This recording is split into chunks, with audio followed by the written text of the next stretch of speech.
பங்குனி மாசம் நல்ல இளவேணிற் காலம் பழனிக்கு வந்தா உன் தெய்வீக யோகம் பழனிக்கு வந்தா உன் தெய்வீக யோகம் உத்திர நாளில் உன் உற்சவ திருத்தேரில் சிங்காரமாக உன் அலங்காரம் கண்டே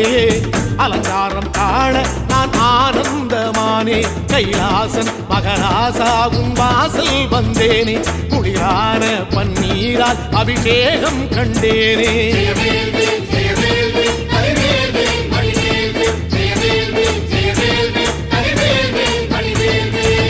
தென்பழனி தேடி உன் தென்பழனி தேடி திருநீரு பூசி நான் ஓடோடி வந்தேன் திருநீரு பூசி நான் ஓடோடி வந்தேன்